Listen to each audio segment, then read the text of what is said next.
बिहारी जय गोपी जन वल्लभ गिरधरधारी यशोदानंदन व्रज जन रंजन यशोदानंदन व्रज जन रंजन यशोदानंदन व्रज जन रंजन यशोदानंदन व्रज जन रंजन यमुना तीर वनचारी यमुना तीरा वनचारी जय राधा माधव कुंज बिहारी जय राधा माधव कुंज बिहारी हरे कृष्णा कृष्ण कृष्ण हरे हरे हरे राम राम राम हरे हरे हरे कृष्ण कृष्ण कृष्ण हरे हरे हरे राम राम राम हरे हरे हरे कृष्ण कृष्ण कृष्ण हरे हरे हरे राम राम हरे हरे हरे कृष्ण कृष्ण कृष्ण हरे हरे हरे राम राम राम हरे हरे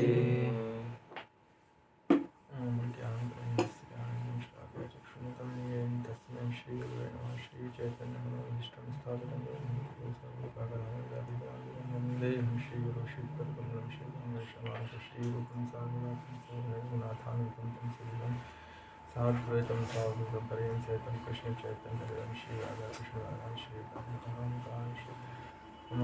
शुभादाय कृष्ण पृष्ठाय भूतले श्रीमते भक्ति वेदांत स्वामी नमस्ते सरस्वती गौरवाणी प्रचारिणी विशेषुणवादी पाशादेष्टारिणी हे कृष्ण करुणा सिंधु दीनबंधो जगत्पते गोपेश गोपिकांत राधाकांत नमोस्तुते तप्त कांचन गौरांगी राधे वृंदावनेश्वरी विष्णुसुते देवी प्रणमामि हरिते वाञ्छाकल्पतरुभ्यश्च कृपा सिन्धुभ्यः च पतितानां पावनेभ्यो वैष्णवेभ्यो नमो नमः। जय श्री कृष्ण चैतन्य प्रभु नित्यानंद श्रीद्वैत राधा श्रीवासादि गौर भक्तवृंद। हरे कृष्णा कृष्णा कृष्णा हरे हरे हरे राम राम राम हरे हरे। हरे Krishna. So today is New Year, but for devotees, Prabhupada have said that every day is a New Year. तो ये वेस्टर्न कैलेंडर के अकॉर्डिंग आज नया साल है, लेकिन जो हमारी वैदिक सनातन संस्कृति है, हमारे लिए नया वर्ष शुरू होता है चैत्र शुक्ल प्रतिपदा, जो मार्च में या अप्रैल में आता है। शायद इस वर्ष 30 मार्च को आना चाहिए। तो ये अंग्रेजों का नववर्ष है और इसके अपने कुछ अलग ही उनका इसको सेलिब्रेट करने का वे होता है। जैसे कि जब चैत्र शुक्ल प्रतिपदा जो आता है, मतलब चैत्र मास का शुक्ल पक्ष जो होता है उसका प्रथम तिथि, उसको चैत्र शुक्ल प्रतिपदा बोलते हैं। तो उस समय जो प्रकृति है पूरी, उसमें भी एक नया, एक जैसे अभी लोग ठंड में ठिठुर रहे हैं और रात को सेलिब्रेट कर रहे हैं, डांस कर रहे हैं, कुछ पी के पड़े, कुछ के भी नहीं पता कि किसके बाहों में कौन है ना। तो ये एक लोगों का वो होता है सेलिब्रेशन का। तो ये पाश्चात्य संस्कृति, ऐसे प्रभुपाद जी कई बार के कुत्ते और स्वर की जो सभ्यता है आजकल, ये चलता है। देखिए, ड्रिंक करेंगे, ड्रिंक करके रात को नाली में जहाँ तहाँ पड़े उनको उठा के लाएंगे, अगले दिन फिर काम पे जाएंगे। और जो हमारा जो चैत्र शुक्ल प्रतिपदा जो होता है, जो वैदिक साधन, उस समय सारे जो ऋतुएं हैं, पूरी जो ऋतु वो बहुत अनुकूल होती है, ना तो बहुत ज़्यादा ठंड होती है ना बहुत ज़्यादा गर्मी होती है। जो सारी फसलें हैं वो पक के तैयार रहती हैं उस समय, चाहे विंटर सीजन की, रबी सीजन की जो क्रॉप्स रहती हैं। तो वो एक वैज्ञानिक दृष्टिकोण से वो नववर्ष होता है। लेकिन आजकल और इंडियन यूथ तो वैसे ही परेशान, ना तो ये अपना कैलेंडर है, ना ही अपना कैलेंडर है, ना ही अपना कल्चर है, पर वो इतने ज़ोर शोर से मनाते हैं कितना, तो दिवाली पे उनको लेकर उत्साह नहीं होता। और तरह तरह के सारे जो एक इलीगल एक्टिविटी जो नहीं होना चाहिए वो सब एक नई न्यू ईयर सेलिब्रेशन के नाम पे होता है ना। तो ये सभ्यता जो है, ये सभ्यता क्या करेगी, इससे जो यूथ है हमारे देश का, उसका एक पतन और एक डिग्रेडेशन हो रहा है। और अंग्रेज और जो बाहर के लोग हैं वो बड़ा खुश हैं इसको देख के, क्योंकि वो पिछले 50 साल 100 साल तक उन्होंने कोशिश करी कि ऐसा ना हो कि मतलब ये भारत देश के जो युवा है इसको पथभ्रष्ट कर दिया जाए। इसके लिए बहुत प्रयासरत रहे, मुगल भी रहे, लेकिन वो हो नहीं पा रहा था, इसलिए वो हम पे रूल नहीं कर पाए। लेकिन आज वो देखते हैं कि टीवी से, वेब सीरीज से जो एक डिग्रेडेशन होना शुरू हुआ है यूथ का, उससे बड़े वो खुश हैं। उन्हें लग रहा है कि अगर ऐसी कंडीशन रही तो आने वाले कुछ सालों में हम भारत पे अपना अधिकार स्थापित कर सकते हैं। तो इससे जो समस्या उत्पन्न होती है वो यही होती है कि आगे जो पॉलिटिकल लीडरशिप में हम लैग करेंगे, क्योंकि यही यूथ आगे जाके पॉलिटिक्स में आएंगे। और जब किसी भी समाज में एक जो सेंस ग्रेटिफिकेशन को इम्पोर्टेंस देने वाला, जो इंद्रिय भोगों को ज़्यादा प्राथमिकता देने वाला वर्ग जब राजनीति में या ऊंचे पदों पर पहुंच जाते हैं तो फिर उनकी बुद्धि तो कहीं भ्रष्ट रहती है, सही डिसीजन नहीं ले पाते। जैसा कि आज 70 साल पहले कुछ नेताओं के साथ हुआ तो देश आज उसकी कीमत चुका रहा है। तो ऐसा क्यों होता है? क्योंकि हम एक जो मतलब देश में, दुनिया में इस समय बहुत समस्याएं हैं। एक उसमें सबसे गंभीर समस्या एक है पश्चिम का भोगवाद। ये भोगवाद पश्चिम से ही आया है। हमारे यहाँ तो एक तपस्या का देश है भारत भूमि, तो तपस्या की भूमि है, यहाँ तो तप करना सिखाया जाता है। लेकिन ये भोगवाद वहाँ से आया है कि कैसे भी करके बस भोगो चीज़ों को, एक्सप्लॉइट करना चीज़ों को। तो यही कल्चर नए ईयर से, देखिए न्यू ईयर में अच्छे रिजोल्यूशन लेना चाहिए कि हम अपनी हेल्थ को लेके क्या करेंगे। वहाँ रिजोल्यूशन ही किससे हो रहा है कि इंटॉक्सिकेशन, इलिसिट रिलेशंस, है ना। तो शुरुआती नए साल की आप चलो मान लिया कि आपका नया साल है, लेकिन शुरुआती आप उसकी गलत डायरेक्शन में कर रहे हो तो गलत तो आप जाओगे ही ना। रात को 12 बजे कई लोग ड्रिंक करते, सारे होटल्स, डिस्को, पब सब फुल था, मतलब हर जगह यही रहता है ना। तो कई जगह तो उसमें और भी सारी फैसिलिटीज़ इंटॉक्सिकेशन की सबको प्रोवाइड कराते हैं। तो इससे क्या होता है कि इससे जो देश के जो युवा है उसका पतन होता है। और किसी भी देश के युवा का अगर जब पतन, चारित्रिक पतन और नैतिक पतन शुरू हो जाता है तो वो देश बहुत लंबे समय तक अपने अस्तित्व को बना के रख पाएगा, इसमें बड़ी समस्या होती है। इसलिए जब भारत में यहाँ पे अंग्रेज अपना वो करने आए थे, राज करने, उससे पहले उन्होंने यहाँ पे पूरा एक वो करवाया था सर्वे। तो वो जाके वहाँ ब्रिटेन में उसने वहाँ की क्वीन से कहा था कि हम इंडिया को कभी गुलाम नहीं बना सकते, भारत को, क्योंकि यहाँ का युवा बहुत चरित्रवान है, लोगों के शरीर बहुत मजबूत है, हमारी तरह वो नशा नहीं करते हैं और उन्हें और बुद्धिमान लोग हैं। तो फिर उन्होंने कहा कैसे पतन हो, तो वहीं से मिशनरी स्कूल शुरू हुए सबसे पहले। फिर वही ये चला आ रहा है कल्चर। तो हमारा यूथ अब समझ चुका है उस चीज़ को कि वो जो करेंगे वही सही है। और बहुत सारे इलॉजिकल मतलब चीज़ें हैं जो हमारी सोसाइटी में आ गई हैं, जिनका कोई लॉजिक नहीं है, बहुत सारी हैं। तो ये सब चीज़ें कैसे होती हैं कि बुद्धि हमारे देश के युवा की वो व्यवसायिक नहीं है, मतलब बुद्धि एक लक्ष्य पे निर्धारित नहीं है। इसलिए भगवत गीता का श्लोक 2.41, इसमें भगवान कहते हैं, व्यवसायत्मका बुद्धिर एकाह कुरुनंदन बहुशाखा यंतस्य बुद्धियो व्यवसाय नाम। जो इस मार्ग पर चलते हैं वे प्रयोजन में दृढ़ रहते हैं और उनका लक्ष्य भी एक होता है। हे कुरुनंदन, जो दृढ़ प्रतिज्ञ नहीं है उनकी बुद्धि अनेक शाखाओं में विभक्त रहती है। तो इसका क्या मतलब कि जो इस मार्ग में, कौन सा मार्ग? भक्ति मार्ग। तो ये तो भक्ति मार्ग के लिए है, लेकिन अगर कोई स्टूडेंट तैयारी कर रहा है तो उसके एग्जाम प्रिपरेशन के लिए हो जाएगी। कोई अपनी साधना कर रहा है तो साधना के लिए। तो एकाह कुरुनंदना, व्यवसाय में का बुद्धि एकाह, एक ही लक्ष्य होता है एक बार में। और जो दृढ़ प्रतिज्ञ नहीं, उनकी बुद्धि क्या रहती है? उनकी जो बुद्धि है बहुशाखा हिंतस्य, अनेक शाखाओं में विभक्त रहती है कि मैं ये भी कर लूँ, ऐसा भी कर लूँ। तो जो कंफ्यूज व्यक्ति क्या रहेगा, जैसे जो मान लीजिए one who is practising Krishna consciousness, जो इस भक्ति के मार्ग पे चल रहा है, तो उसकी बुद्धि दृढ़ है कि मेरा जीवन का लक्ष्य है भगवान कृष्ण के चरणों की प्राप्ति या उनके प्रेम की प्राप्ति। तो वो व्यक्ति बहुत सारे, अब तो उसके सामने भी टेम्पटेशंस आएंगे कि बाहर लोग पूरा एंजॉयमेंट कर रहे हैं, सारा भोग भोग रहे हैं, तो मैं भी ऐसा करूं। लेकिन उसकी बुद्धि एक ही डायरेक्शन में स्थिर है कि मुझे यही करना है, क्योंकि वो समझ चुका है, तो वो कंफ्यूज नहीं होगा। और अगर किसी की बुद्धि बटी हुई है कि मैं ये भी कर लूँ, ऐसा तो नहीं कि भक्ति कर रहे हैं तो ऐसा नहीं हो कि भगवान नहीं मिले आखिरी में तो क्या होगा, तो फिर पूरा सब गड़बड़ हो जाएगा, इधर से भी गए उधर से भी गए, तो ऐसे उसकी बुद्धि विभक्त नहीं रहती है।